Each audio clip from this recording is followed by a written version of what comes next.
Hello everyone, स्वागत है आपका 91.1 IVH हल्द्वानी पर। मैं हूं आपकी दोस्त आरजे जेनिफर। आज हमारे बीच स्टूडियोज़ में एक बहुत ही खास मेहमान मौजूद हैं जो कि हमारे इंस्टीट्यूशन के लिए, हमारे संस्थान के लिए बैकबोन कहला सकते हैं, जो एक बहुत ही महत्वपूर्ण और जिम्मेदार रोल पर रहकर, पोजीशन पर रहकर पॉलिसीज़ और ग्राउंड लेवल के बीच एक ब्रिज बना रहे हैं। हमारे बीच हैं एडवोकेट ललित पंत जी, जो आज यहाँ पर आए हैं। तो सबसे पहले तो सर आपका बहुत बहुत स्वागत है हमारे रेडियो स्टेशन में। धन्यवाद। थैंक यू सो मच, आप यहाँ आए। हमें सच में बहुत खुशी हो रही है। आपको हमारी आवाज़ से अंदाज़ा लग रहा होगा जिस तरीके से हम खुश हो रहे हैं। सो सबसे पहले तो सर हम आपसे यही जानना चाहेंगे आपके बारे में कि आपका role as an executive council क्या है ओवरऑल, ताकि हमारे ऑडियंस के लिए और हमारे लिए भी ये समझने के लिए आसान हो कि आप हमारे लिए क्या काम करते हैं। धन्यवाद जेनिफर जी।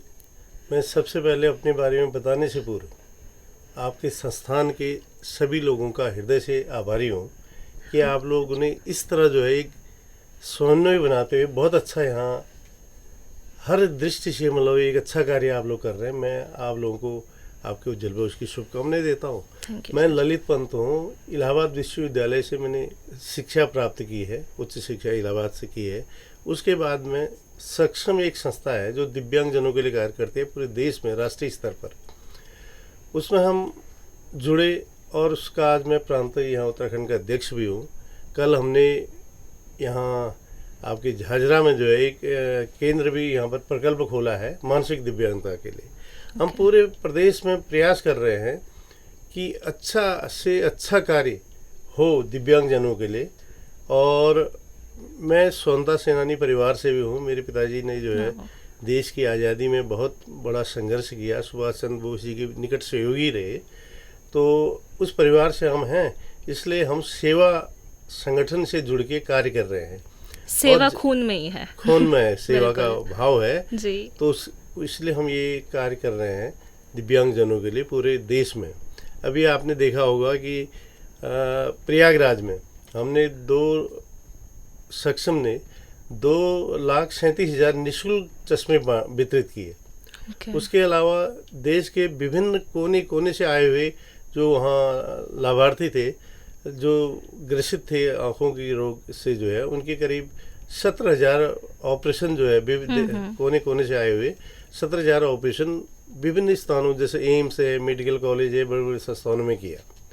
तो प्रयागराज में करने से पहले आपने देखा होगा यहाँ जो है जब वो चला था बहुत एक बहुत ही त्रासदी समझिए उसको, जब कोविड आया था उसमें जब पहली मीटिंग हुई थी हम 20 लोग उसमें संक्रमित हो गए थे, लेकिन तब भी हमने काम नहीं छोड़ा। और हमने यहाँ भी जो है उस कठिन परिस्थिति में भी जो है करीब 50,000 निःशुल्क चश्मे यहाँ भी हमने बांटे। तमाम हमारे कार्यकर्ता लगे हुए हैं, हम लोग लगे हैं। जैसे कल मैंने आपको बताया कि हमने एक वो भी खोला है यहाँ पर प्रकल्प जो है मानसिक दिव्यांगता के लिए।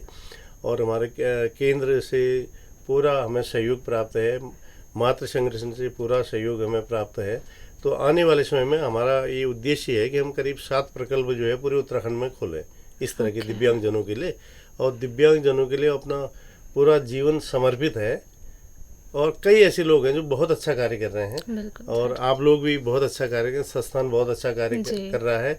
मैं भी कोशिश करूँगा, आज जैसे मेरी बात भी हुई है, संस्थान आगे बढ़े। और जैसे RCI हैं, कई संस्थाएं हैं यहाँ पर जो है अपना एक वो नहीं खोल पा रही हैं, तो उसके लिए ज़मीन है और भी ढांचा उसका कैसे निर्मित हो, इसकी हमें चिंता करनी है। सब लोग मिलजुल के हम ये कार्य करेंगे। आपको मैं बहुत बहुत धन्यवाद देता हूँ कि आपने एक मुझसे पूछा और कैसे क्या काम करना है। लेकिन हम जो भी काम करेंगे दिव्यांगजनों के लिए करेंगे और उस वर्ग के लिए करेंगे जो अभी समाज के जो मुख्य धारा से जुड़ नहीं पाया है। ये हमारा प्रयास रहेगा। मैं आपको बहुत बहुत धन्यवाद देना चाहता हूँ। और ये प्रयास सफल भी होगा सर, जब सब एक साथ मिलकर काम करेंगे तो बिल्कुल होगा। धन्यवाद आपका जी। और चेतना जी देखिए कितना अच्छा प्रयास आप कर रही हैं। तो आप सभी लोगों का मेरा एक निवेदन भी है इस रेडियो के माध्यम से, संस्थान में जो है हमें आपसी समन्वय भी बनाना है। कर्मचारियों की क्या दिक्कतें हैं उनको भी सुनना है। जैसे हमें ये प्रयास करना है कि कोई दिक्कत में न रहे, अगर दिक्कत में रहेगा तो काम नहीं कर पाएगा। बिल्कुल। इसलिए मेरा एक निवेदन है, जिसकी जो समस्याएं हैं उनको भी हम दूर करने का प्रयास करेंगे। आपसी तालमेल से संस्थान को एक अच्छा रूप देंगे, ऐसी मेरी कामना है। मैं आप सभी लोगों का, पूरे संस्थान के जो अधिकारी हैं, कर्मचारी हैं, और खासकर चतुर्थ श्रेणी के जो कर्मचारी हैं और भी लोग हैं, और जो छात्र हैं यहाँ के, उन सबको मैं उनकी उज्जवल भविष्य की कामना देता हूँ इस अवसर पर।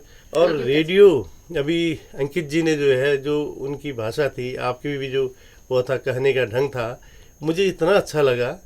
एक बहुत अच्छा एक प्रयास आप लोग ये NIVH ने किया है।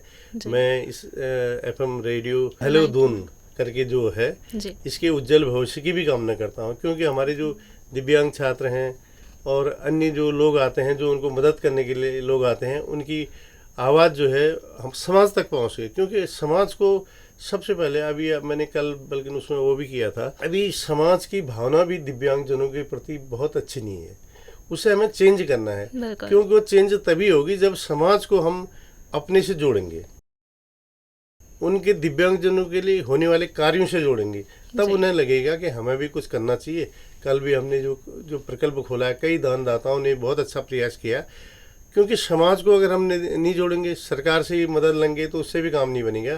क्योंकि समाज जो का, जैसे आपने देखा होगा, कई बार देखा होगा, हम कहीं 1 रुपया देते हैं तो हमें चिंता रहती है कि वो 1 रुपये का लोगों ने क्या किया ना।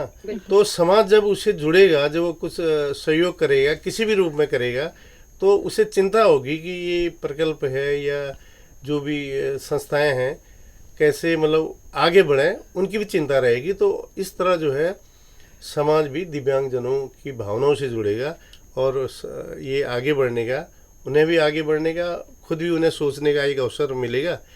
इसलिए जो है मैं चाहता हूँ कि जो है दिव्यांगजनों के प्रति समाज की भी भावना सकारात्मक हो और अपने अपने स्तर से समाज भी कार्य करे। ऐसा मेरा एक आह्वान है समाज को। इन्हीं शब्दों के साथ मैं जेनिफर जी को धन्यवाद देना चाहता हूँ, कि अंकित जी को धन्यवाद देना चाहता हूँ, मैडम को धन्यवाद देना चाहता हूँ कि ये रेडियो जो है फले फूले, इसके लिए मेरी शुभकामनाएं। धन्यवाद सर।